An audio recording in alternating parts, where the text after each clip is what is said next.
Hello students, how are you. मैं doctor Alka Pathak, principal Umiya Kanya Shiksha महाविद्यालय मंडलेश्वर।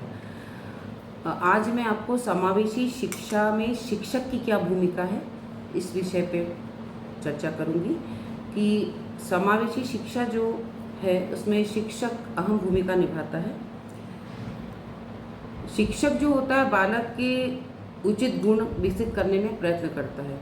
शिक्षक ही ऐसा व्यक्ति होता है जो बच्चे जब घर से बाहर होते हैं तो शिक्षक ही मदद करता है, उनकी ओवरऑल डेवलपमेंट करता है, उनका मॉरल सपोर्ट करता है और शिक्षक उन्हें सहयोग प्रदान करता है।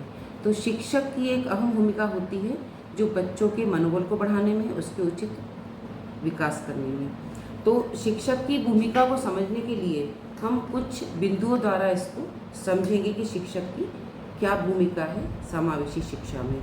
तो पहला बिंदु है उसमें आत्मविश्वास जागृत करना। बच्चों के अंदर जब बच्चे, दोनों प्रकार के बच्चे, सामान्य बच्चे और विशिष्ट बच्चे दोनों साथ में जब पढ़ते हैं तब उसके अंदर जो विशिष्ट बच्चे होते हैं उनके अंदर आत्मविश्वास जागृत करना टीचर का काम होता है। टीचर उनके मनोबल को बढ़ाता है। टीचर का काम ही है कि वह बच्चों को उचित गाइडेंस दे, उचित परामर्श दे, उनके मनोबल को बढ़ाकर उनके आत्मविश्वास को जागृत करे कि आप सब कुछ कर सकते हैं। दूसरा है बच्चों को अभिप्रेरित करना, बच्चों को मोटिवेट करना। जैसे बच्चे सब साथ में ही पढ़ते हैं समावेशी शिक्षा में, तब कुछ बच्चे निशक्त होते हैं, कुछ बच्चे जल्दी से सीख नहीं पाते, या कुछ बच्चे लिखने में असमर्थ होते हैं, कुछ चलने में असमर्थ होते हैं। तो इस प्रकार के बच्चे को मोटिवेट करना कि आप कर सकते हो, और उनको सहयोग प्रदान करना और उनको आगे बढ़ने के लिए प्रेरित करना, ये शिक्षक का काम होता है। तीसरा, उपयुक्त पाठ्यक्रम का निर्माण करना। उपयुक्त पाठ्यक्रम का निर्माण से तात्पर्य कि जैसे बच्चे हैं उसके अकॉर्डिंग करिकुलम होना चाहिए, क्योंकि समावेशी शिक्षा में डिफरेंट टाइप्स के बच्चे होते हैं। तब हमारा करिकुलम भी वैसा ही होना चाहिए कि उनके स्टैंडर्ड, उनकी बुद्धि, उनकी रुचि के अकॉर्डिंग वो पढ़ सकें और पढ़ा सकें। बालकों में विभिन्नता को समझना, क्योंकि आपको पता ही है कि समावेशी शिक्षा में सभी प्रकार के बच्चे होते हैं, तो उन विभिन्न प्रकार के बच्चों को टीचर का काम है समझना। एक ही प्रकार से बच्चों को वो ट्रीट ना करे। अगर बच्चे कमज़ोर हैं तो उनको दूसरी मेथोडोलॉजी से पढ़ाए, दूसरी तकनीक से सिखाए, या कुछ बच्चे गेम्स के द्वारा सीखना चाहते हैं उनको गेम्स के द्वारा बताए, कुछ ग्रुप डिस्कशन के द्वारा समझना चाहते हैं तो ग्रुप डिस्कशन से उनका कंसेप्ट क्लियर करें। इस टाइप से हम बच्चों के मनोबल को बढ़ा सकते हैं और शिक्षक अपनी अहम भूमिका अदा कर सकता है। फिर निरंतर मूल्यांकन करना। अब निरंतर मूल्यांकन कैसे करना, आपने देखा होगा स्कूलों में प्रति माह टेस्ट होते हैं, फिर 3 माह में उनकी त्रैमासिक एग्ज़ाम होता है, 6 मंथ का एग्ज़ाम होता है, ईयरली एग्ज़ाम होता है। तो निरंतर मूल्यांकन इसलिए करना क्योंकि उसके परफॉर्मेंस का पता चले बच्चे के, बच्चा पढ़ पा रहा है, सीख पा रहा है या नहीं सीख पा रहा है, इसकी पता कैसे चलेगा जब तक आप उसका मूल्यांकन नहीं करोगे। मूल्यांकन हम डिफरेंट टाइप से कर सकते हैं, लिखित में भी कर सकते हैं, मौखिक भी कर सकते हैं, कोई असाइनमेंट्स भी दे सकते हैं। तो हमें निरंतर उसका मूल्यांकन करते रहना है। फिर सकारात्मक सोच विकसित करना। क्या होता है जब बहुत सारे बच्चे एक साथ बैठे होते हैं तो कुछ मंदबुद्धि भी होते हैं, कुछ विशिष्ट भी होते हैं, कुछ सक्षम होते हैं, कुछ अक्षम होते हैं, कुछ गिफ्टेड होते हैं। तो उस समय जो अक्षम बच्चे हैं उनके अंदर एक कॉम्प्लेक्स डेवलप होता है कि हम ये जवाब दे रहा है बच्चा साथ वाला और मैं जवाब नहीं दे पा रहा हूँ। तो ऐसी स्थिति में उस बच्चे को भी समझा के, उसको भी क्लू देकर हम उसको आंसर ले सकते हैं और उसको भी हम उसकी सोच को भी सकारात्मक कर सकते हैं कि आप भी जवाब दे सकते हो, आप भी पढ़ सकते हो। संकलित प्रपत्र तैयार करना।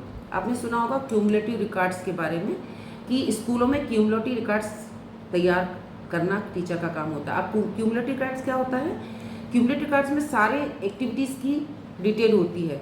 जो भी हम प्रति माह ईयरली जितनी एक्टिविटी कराते हैं उसका ब्यौरा उसमें होता है। जैसे मैं एग्जांपल के तौर पे बताऊं, फिजिकली वेरिफिकेशन, कुछ फिजिकली बच्चा स्वस्थ है कि नहीं और वो परफेक्शन उसमें है कि नहीं, नियमित आ रहा है कि नहीं, उसकी अटेंडेंस कितनी है, उस योगा और प्राणायाम में रुचि लेता है कि नहीं, एक्टिविटी में पार्टिसिपेट करता है नहीं, उसका परफॉर्मेंस कैसा है, उसका अचीवमेंट कैसा है। फिर मंथली जो हम टेस्ट लेते हैं उसमें उसका परफॉर्मेंस कैसा है।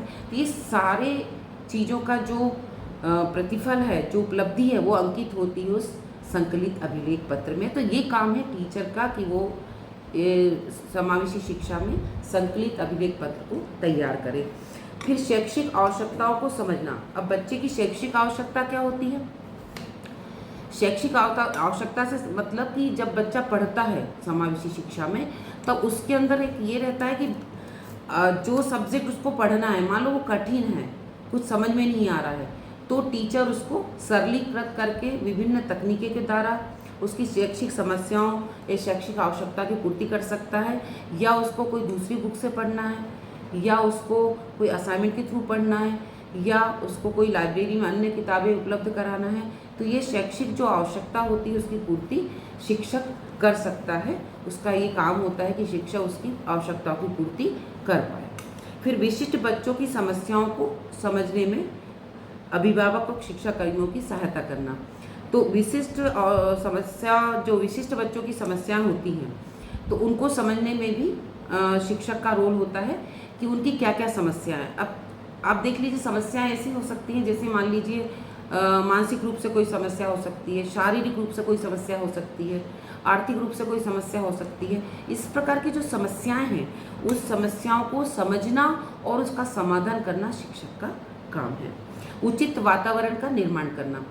अब आपने देखा कि जब बहुत सारे बच्चे क्लास में डिफरेंट टाइप्स के होते हैं, तो वहाँ पर एक एनवायरनमेंट ऐसा क्रिएट करना कि कोई ये नहीं समझे कि हमको नहीं आ रहा है और हमको बहुत ज़्यादा आ रहा है, या हम अच्छा जल्दी स्पीड से कर पा रहे हैं। तो टीचर का काम है संतुलन बना के रखना और इस टाइप का माहौल वहाँ पर बना के रखना, ताकि बच्चों के अंदर ये भाव ना हो कि हम कर नहीं पा रहे हैं।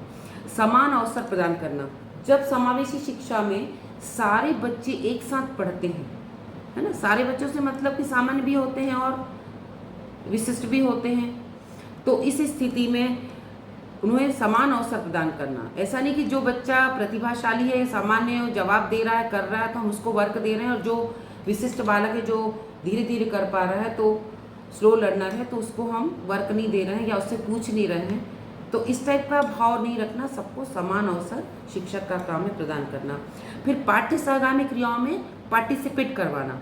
आपने देखा होगा स्कूलों में करिकुलम यानी जो शैक्षिक पाठ्यक्रम पढ़ाने के साथ साथ पाठ्य सहगामी क्रियाएं भी कराई जाती हैं, जैसे डिबेट करवाना, जैसे किसी शुद्ध लेख लिखवाना, या कोई अदर एक्टिविटीज़ कराना, या वर्कशॉप कराना, या सेमिनार्स कराना, या जो भी एक्टिविटीज़ होती है, उन सभी एक्टिविटियों में बच्चों को सभी बच्चों को भाग दिलवाना। क्यों दिलवाना? क्योंकि वो भी करें और वो भी सभी बच्चों के समान एक जैसे हों। कक्षा में समस्या का समाधान करना। कक्षा में जब बच्चे पढ़ते हैं तो बहुत सारी समस्याएं छोटी छोटी होती हैं। जैसे टीचर बोर्ड पे लिख रहा है और लिखते समय वो लिखने के बाद बच्चे से पूछता है कि आपने लिख लिया, तो कुछ बच्चे जो स्लो लर्नर रहते हैं वो लिख नहीं पाते। तो ऐसी स्थिति में टीचर रुके या 2 पार्ट कर ले अपने बोर्ड के, एक साइड लिखे फिर दूसरे साइड लिखे, जब तक बच्चा इधर का लिख ले। तो एक छोटी सी समस्या हुई। तो ऐसी बहुत सारी समस्या होती हैं, जैसे कोई क्वेश्चन बच्चे को एक समझ में नहीं आया तो टीचर उसको एग्जाम्पल के थ्रू समझाए। तो उसकी जो भी समस्या होती है उसका समाधान करना शिक्षक का काम होता है।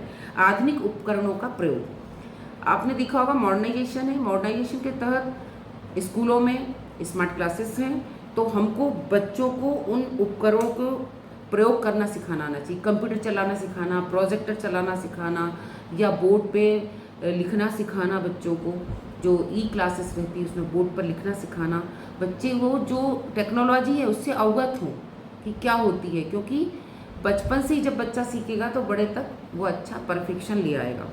तो आपको उनको जितने उपकरण हैं आपके पास उससे अवगत कराना और प्रशिक्षित भी करना, कि ताकि वो बच्चा उसको अच्छे से समझ जाए और खुद चला पाए। जैसे आप पीपीटी पे पढ़ाते हैं, पावर पॉइंट पे, तो आप प्रेजेंटेशन कर रहे हैं तो बच्चे उसको ऑब्जर्व कर रहे हैं, सीख रहे हैं।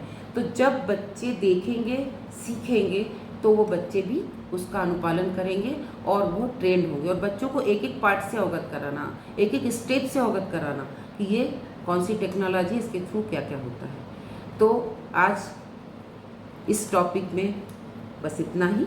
नेक्स्ट टॉपिक में मैं आपके सामने पुनः प्रस्तुत होंगी। Thank you.